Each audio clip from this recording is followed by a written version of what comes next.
कालचं हे केलं. मिथ्यात्व कशाच म्हणतात?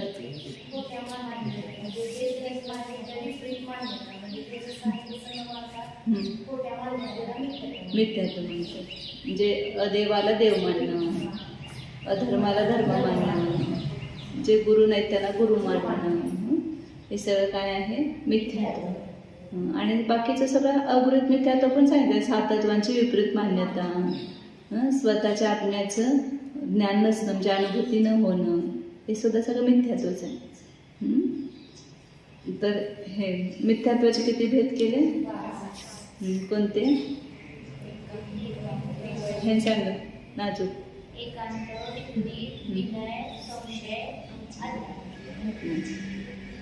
बरोबर. एकांत मिथ्यात्व कशाच म्हणतात मंगलताई? सोपं आहे की? सांग श्रद्धा.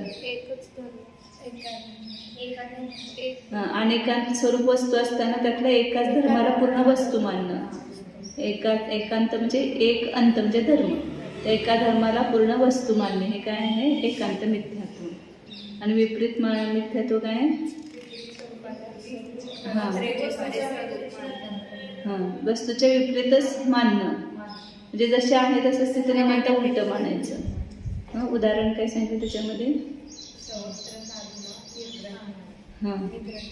जे परिग्रह एक साधू आहे त्यांना निर्ग्रंथ म्हणायचं, आणि केवली कौलार करतात, म्हणजे सगळे जे मान्यता आहे ते सगळी विपरीत मान्यता मिथ्यात्वामध्ये येते.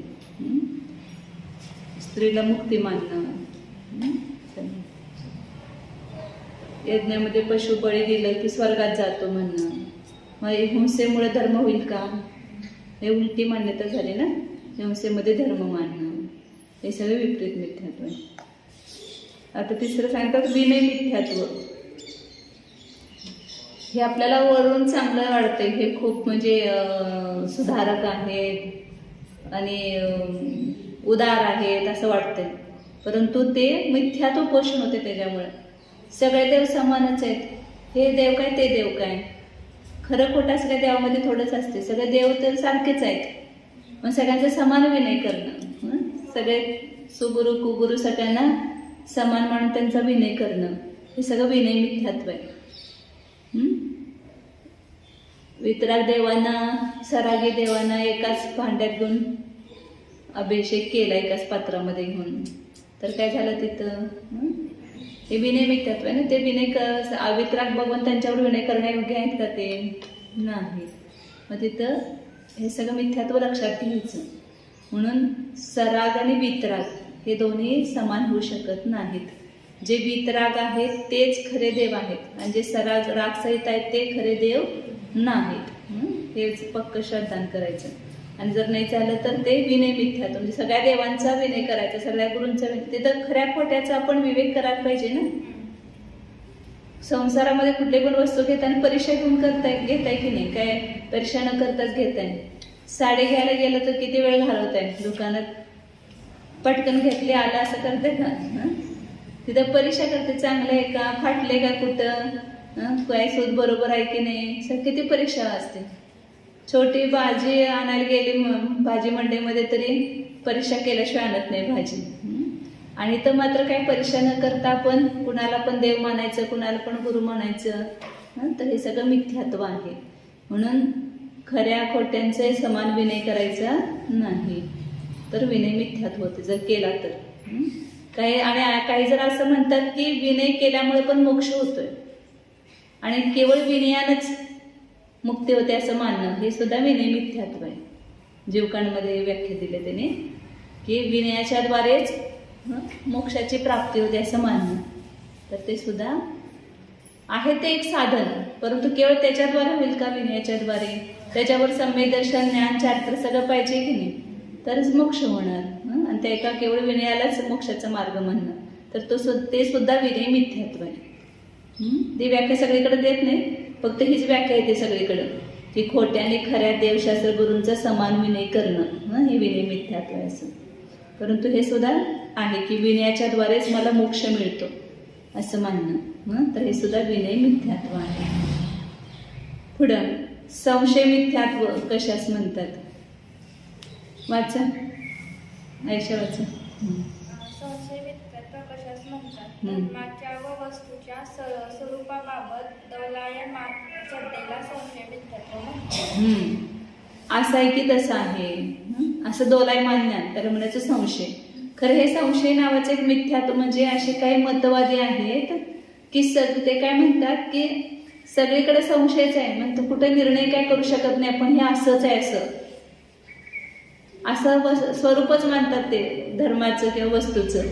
काय म्हणतात की सगळीकडं संशयाचं आहे, काय कुठल्याही गोष्टीचा आपण निर्णय करू शकत नाही असं मानणं हे सुद्धा संशय मिथ्यात्व आहे. हे तर सामान्य संशयाचं दिलं त्यांनी दोलायमान श्रद्धेला संशय मिथ्यात्व. खरे हे 5 जे भेद सांगितले ना असे वेगवेगळे मिथ्यात्व आहेत. तसे असे काही जगामध्ये लोक आहेत की काळा कसा आहे, काळा आहे की पांढरा आहे. आता इथं काळा बघतो आपण, परंतु दुसऱ्या दिवसात पांढरा पण असू शकतोय, असं संशय. जे काळाच आहे असं तुम्ही निर्णय करू शकत नाही, म्हणजे कुठेही निर्णय नाही, सगळीकडे संशयच आहे असं मानतात. तर ते संशय मिथ्यात्व आहे त्यांचं. असंही होत नाही का की कुठं बाबा ते सर्व बघितलंय, कोण नरक बघितलंय, काय सांगतात ते शंका घेणं झालं, ते शंका घेणं झालं फक्त. ते संशय नाही. हा, संशय मिथ्यात्व नाव 5 मिथ्यात्वामध्ये संशय मिथ्यात्व दिले. इथं पण असं त्यांनी सामान्य दिले दोलायमान श्रद्धेला संशय मिथ्यात्व म्हणतात म्हणून. परंतु असं संशय मिथ्यात्वाचं जीवकांडमध्ये अशी व्याख्या दिली त्यांनी की जगामध्ये कुठेही वस्तूचं निश्चित निर्णय करू शकत नाही, सगळीकडे संशयच आहे असं म्हणणं. तर ते संशय मिथ्यात्व. लिहून घ्या तुमच्या वहीत. म्हणजे वस्तूच्या स्वरूपाचा निर्णय करू शकत नाही, कारण असंच आहे असं सांगता येत नाही. वस्तूच्या स्वरूपाचा निर्णय करू शकत नाही,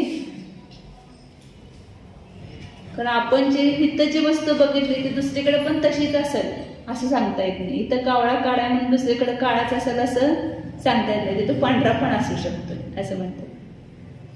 म्हणून तुम्ही असंच आहे असं निर्णय करू शकत नाही, सगळीकडे संशयच आहे असं मानणं हे संशय मिथ्यात्व.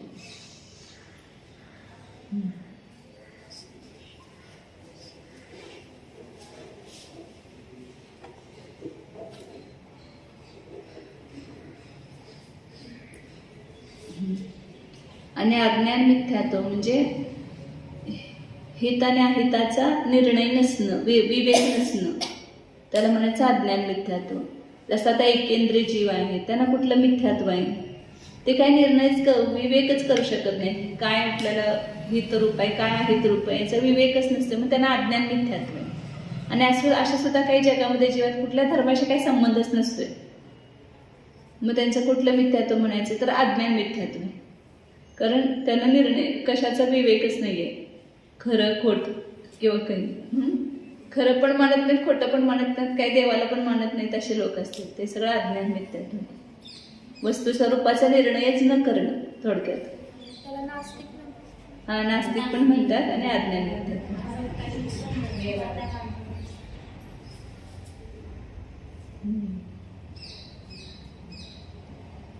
हे उदाहरण दिलंय, तर ह्याच्या हे विपरीत मिथ्यात्वामध्ये बसते.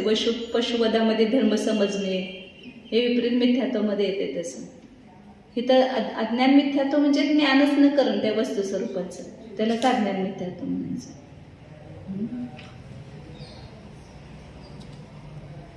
5 प्रकारचं मिथ्यात्व झालं. एकांत मिथ्यात्व कशाला म्हटलं? वस्तूच्या एका धर्माला स्वीकारणे, त्याला मानणे, तर ते एकांत मिथ्यात्व. विपरीतामध्ये जसं आहे तसं न मानता उलटच मानणं, ते विपरीत स्वरूप सांगितलं. व त्याला ही उदाहरणं दिली 2-3. विनय मिथ्यात्वामध्ये सारखा विनय करणे असे, किंवा दुसरी व्याख्या काय सांगितली मी, विनयामुळे मोक्षाची प्राप्ती होते असं मानणं. केवळ विनयानेच मोक्षाची प्राप्ती होते मानणं, हा सुद्धा एक मिथ्यात्वच आहे. 4थं संशय मिथ्यात्व कशाला म्हटलं? मी सांगितलं तेच व्याख्या सांगा. याच्यातली सांगितलं निर्णय करता येत नाही, सगळीकडे संशयाचं असं मानणं, ते संशय मिथ्यात्व. आणि अज्ञान मिथ्यात्व निर्णय न करणं, त्याला अज्ञान मिथ्यात्व म्हणतात. आता पुढे पहिलं हे कारण काय, मिथ्यात्व. आणि ह्या मिथ्यात्वामुळं खूप आश्रय होतो, म्हणजे कुठल्या पण प्रकृतीचा कधी पण आश्रय होऊ शकतो. आता समजा थोडे आपले परिणाम कशारूप झाले की लगेच तिऱ्यांच्या गतीचा नरगतीचा पण बंद होऊ शकतो, जर मिथ्यात्व असेल तर. आणि मिथ्यात्वाचा अभाव झाला असेल, सम्यक्त्व झालं तर समजा थोडे आपले कुठले परिणाम संक्लिष्ट पण झाले तरी तिथं लगेच दुसऱ्या गतीचा बंद होत नाही, देवगतीचाच बंद होतो. कशाचा प्रभाव आहे तो, सम्यक्त्वाचा. जे मिथ्यात्व नसेल तर आपण सुरक्षित आहे, आणि मिथ्यात्व असेल तर कधी कुठल्या गतीत जाईल काय सांगता येत नाही, कुठं पण जाऊ शकतो मिथ्यात्वात असेल तर. परंतु सम्यक्त्वात असेल तर तिथं थोडे जरी भले थोडे संक्लेश परिणाम झाले तरी आपण दुसऱ्या कुठल्या गतीमध्ये जाणार नाही, देवगतीमध्ये जाणार नाही. म्हणून मिथ्यात्वाचा काय करायचा, नाश करायचा. मिथ्यात्व सोडायचं, म्हणजे मिथ्यात्व भाव आणि मिथ्यात्व रूप जे बाहेर सांगितलं की गृहीत मिथ्यात्व खरं खोट्या देवशास्त्र गुरूंचं श्रद्धान, हे पहिला निघालं पाहिजे. कारण खूप किती जणांचं मी बघितलं, किती शिकलं तरी सुद्धा आतलं ते खोटी मान्यता जात नाही.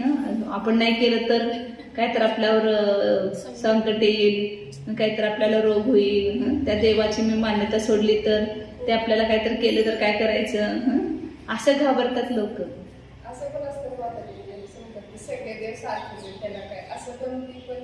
ते विनयमिथ्यात्वच घेतलं की त्याला विनयमिथ्यात्वच म्हटलं ना सगळ्या देवांना. आता इतर पण लोक असे असतात की सगळ्या इथं पण आलं तर नमस्कार करतील, इथं पण नमस्कार करतील, सगळं विनयमिथ्यात्वच. आणि तसेच जैन लोक पण करतात, हे देवात गेलं काय त्या देवात गेलं, सगळे देवच आहेत ना, मग त्यांना पण मोठं मानणं, ह्यांना पण मोठं मानणं. मग तिथं विनय सगळ्याकडे केला ना, समान विनय केलं त्याचं फळ चांगलं कसं मिळणार. एक वितराग देव आहेत आणि एक सरागी आहे. म्हणून हे मिथ्यात्व लक्षात येत नाही, पाप आहे हे. विनय मिथ्यात्व तर अजिबात लक्षात येत नाही, पाप आहे म्हणून. तो विनय आहे म्हटल्यावर किती चांगला आहे असं वाटतो तो माणूस. परंतु तिथं आत किती मिथ्यात्वाचं अंतरंगामध्ये त्याच्या सेवन झाल्यामुळं किती कर्मांचा बंध होतोय त्या ठिकाणी. म्हणून हे पहिल्यांदा सगळ्यात आपल्या जीवनात करण्यायोग्य वस्तू काय गोष्ट असेल तर मिथ्यात्वाचा त्याग करणं, म्हणजे मिथ्यात्व सोडणं. मिथ्यात्व पहिल्यांदा गृहीत सोडायचं आणि त्याच्यानंतर अगृहीत सुटण्यासाठी सतत प्रयत्नशील राहायचं. त्याच्यासाठी काय प्रयत्न करत राहायचं, आपलं श्रद्धान समीचीन करण्याचा प्रयत्न करायचा. वस्तूचं जसं स्वरूप आहे तसं मला जाणून तसं श्रद्धान करायचं, तशी प्रतीती करायची, आपल्या शुद्धात्म स्वरूपाचं प्रतीती करायची.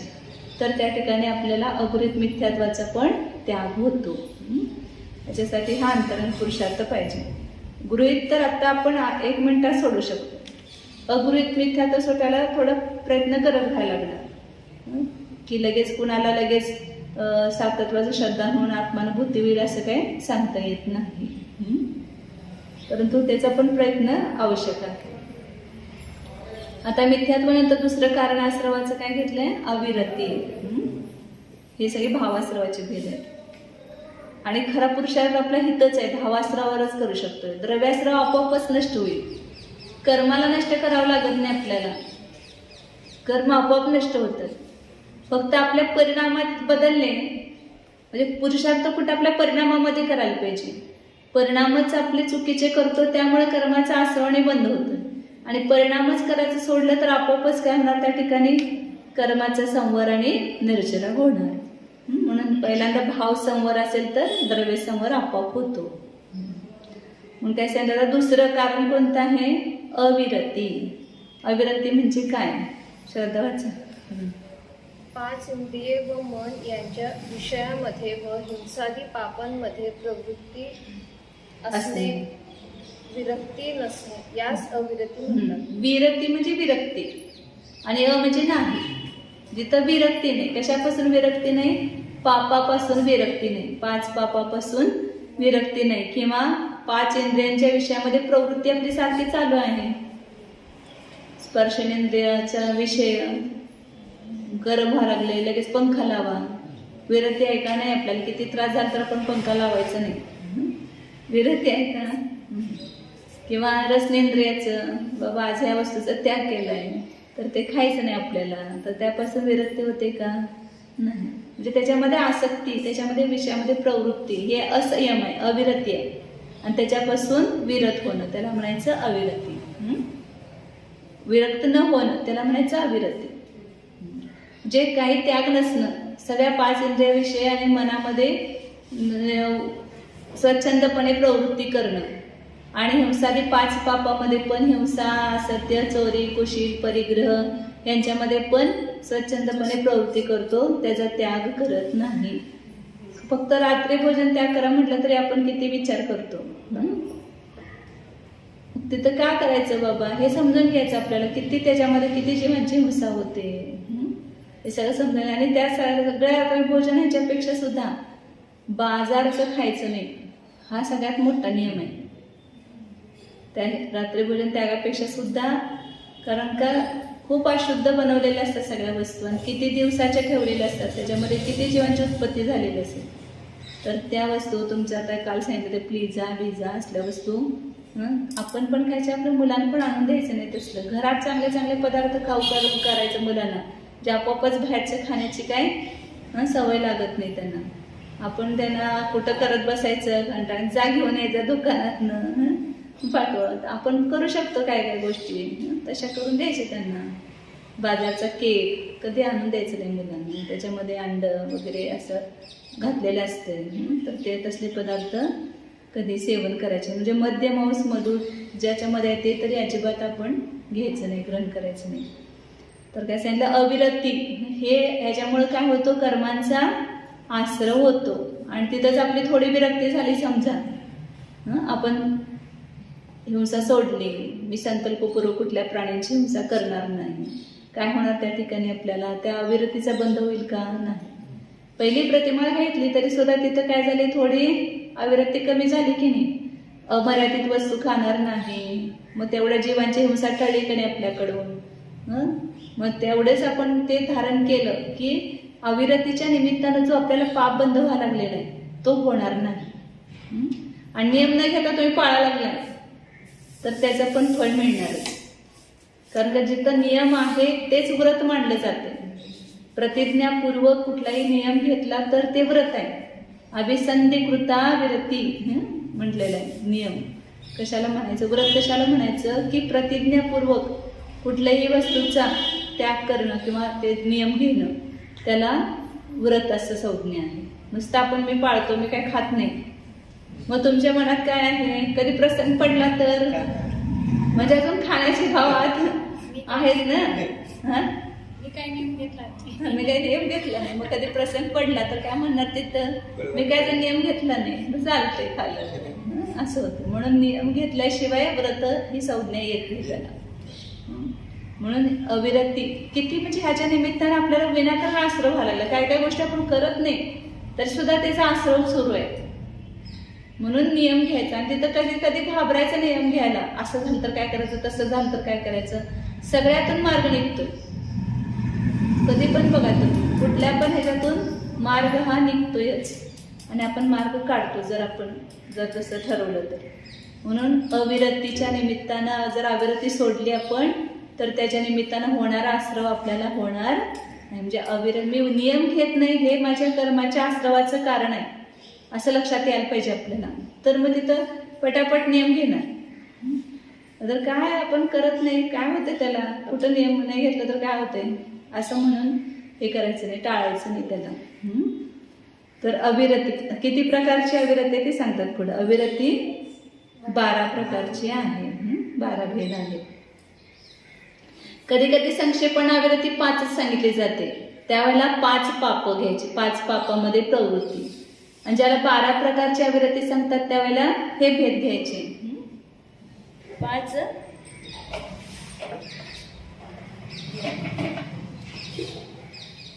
स्थावर काय, कोणते स्थावर काय,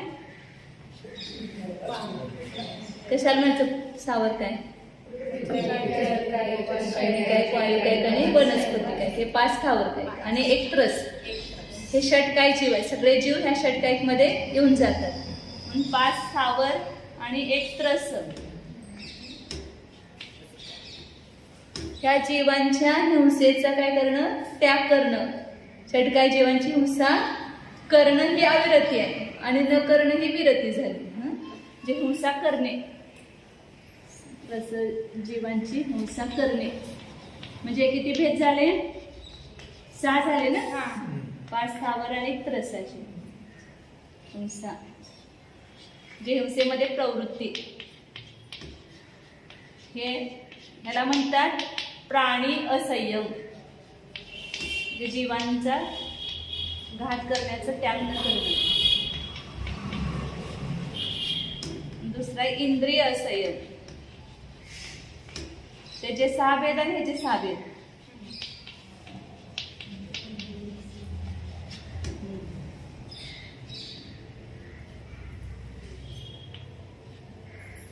हे 6 इंद्रिय असंयम 6 कोणते होणार, 5 इंद्रिय आणि मन. यांच्यामध्ये म्हणजे त्याग न करणं म्हणजे यांच्यामध्ये प्रवृत्ती करणं. 5 इंद्रिये व मन.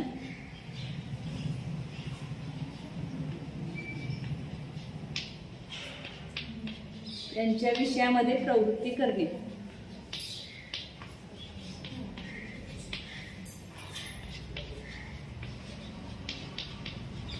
म्हणून 6 प्राणी असंयम आणि 6 इंद्रिय असंयम आहे. मग तेच उलट त्याग केला की त्याचा संयम झाला. प्राणी संयम आणि इंद्रिय संयम झाला. ही 12 प्रकारची अविरती आहे. मुनिराच्या सगळ्या अविरतीचा त्याग करतात आणि श्रावक आंशिक रूपाने याचा त्याग करतात. म्हणून त्याची देशविरती आहे, पूर्ण विरती नाही. पूर्ण सगळ्या स्थावर काय जीवांची हिंसाचा त्याग करू शकतो का? जो गृहस्थ आहे घरामध्ये येतो त्याच्या हातून होतेच. त्रसकायिक जीवांची हिंसेचा त्याग करतो. कुठली त्रसकायिक जीवाला मी संकल्पपूर्वक मारणार नाही. आता काम करताना होईल आरंभी हिंसा ती वेगळी, परंतु संकल्पी हिंसेचा फक्त त्याग आहे गृहस्थाला. बाकी उद्योगी 4 प्रकारची हिंसा सांगितली ना, आरंभी हिंसा, उद्योगी हिंसा, संकल्पी हिंसा आणि विरोधी हिंसा. तर बाकीच्या 3 प्रकारची हिंसा पण तो त्रसकायिकांची टाळू शकत नाही. तिथं जेवढा शक्य आहे तेवढं त्याचं पालन करतो, परंतु तरी पण होते त्याच्यामध्ये हिंसा. आणि संकल्पी हिंसा मात्र पूर्णतः त्याग आहे की कुठल्या प्राण्याला मी मारतो अशा हेतू ठेवून, बुद्धी ठेवून असं मारत नाही. बुद्धी ठेवून मारलं आपण, आता हा जीव आहे त्याला मी मारतो असं तुम्ही भाव करून त्याला मारला की तिथं काय होणार, ते संकल्पी हिंसा झाली. साप आलाय त्याला मारून टाकतो तर संकल्पी हिंसा येते. मग तुम्ही ते देशव्रती घेऊ शकत नाही. हा संकल्पी, आता प्रत्यक्ष तुम्हाला जीव दिवसत असताना तुम्ही मारला तर ती संकल्पी हिंसेचा त्याग होणार. परंतु तिथं आता आरंभ करत असताना आपल्याला दिवस दिसत नाहीत, परंतु होते त्याच्यामध्ये हिंसा. लोटून काढताना, झाडून हे करताना, पुसताना, स्वयंपाक करताना, अवधान. आता आपण शेती करत असताना तंबाखू कमी लावतो, तंबाखू म्हणून जेवढी तिथं पण दिसतात जीव दिसतात तसं औषध मारायला जात नाही तंबाखू.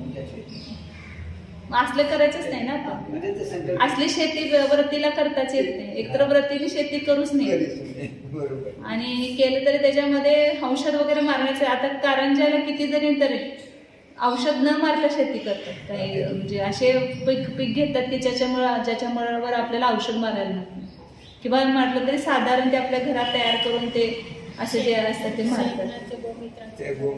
ते असं मारतात. त्याच्यामुळे पटापटा जीव मरतील असलं औषध मारायचंच नाही. आणि ते व्हायच्या अगोदर मारलं तर चालतं. व्हायच्या अगोदर मारायचं औषध. ते सगळीकडे विवेक आहे आपला आणि तो आपण ठरवायचं. आपल्याला प्रत्यक्ष दिसते बाबा याच्यामध्ये एवढ्या आता जीव मरतात तर ते करायचं. हे व्रती असेल तर करताच येत नाही. तर असंयम आहे तर त्याला काय तो करतो सगळं, त्याला दोष लागणारच. औषध मारायला येते कोबी काल कोबी लावणार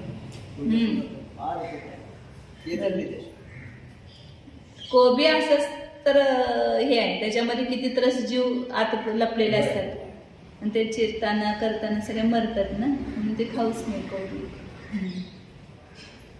पुढं प्रमाद. प्रमाद कशाच म्हणतात? वाचा पुढे मंगला ते. संचलन कर्म नो कषायांचा तीव्र उदय असता होणाऱ्या आत्म्याच्या विभाव परिणामाला प्रमाद म्हणतात. प्रमादामुळे निरतिचार चारित्र्य पालन करण्यामध्ये आवश्यक तो उत्साह राहत. आता त्यांनी फक्त संज्वलन कर्म घेतलं का नाही, तसं सामान्य कषाय म्हणायला पाहिजे.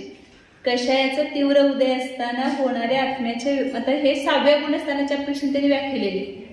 हे व्याख्या कुठं बसणार? फक्त 6व्या गुणस्थानामध्ये.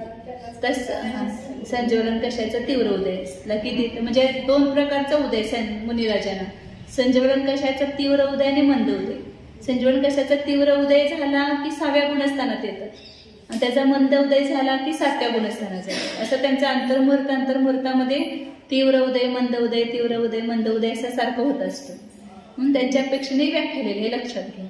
तसं सामान्य प्रमाद बघितलं तर कुठल्याही कशाच्या निमित्तानं जे जीवाला विभाव परिणाम होतात ते सगळं प्रमादच आहे. म्हणून 15 प्रकारचे प्रमादाचे भेद केले ना, पुढे घेतलेच त्यांनी. पुढचं भेद आहे ह्याच्यामध्ये.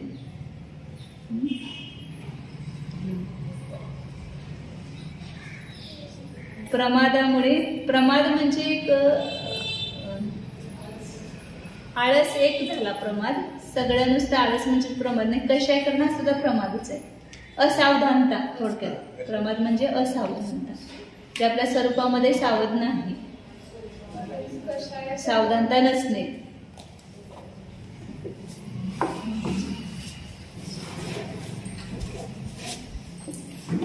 जय बोल आचार्य सुरेश सागर महाराज की जय.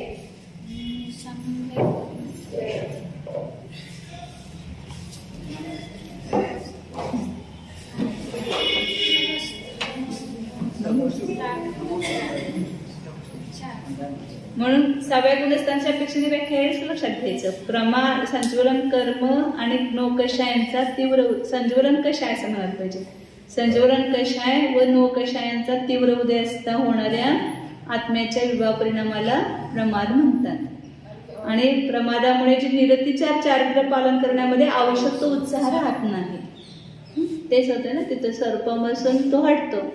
ते 6व्या गुणस्थानात आला की तिथं प्रमाद उत्पन्न.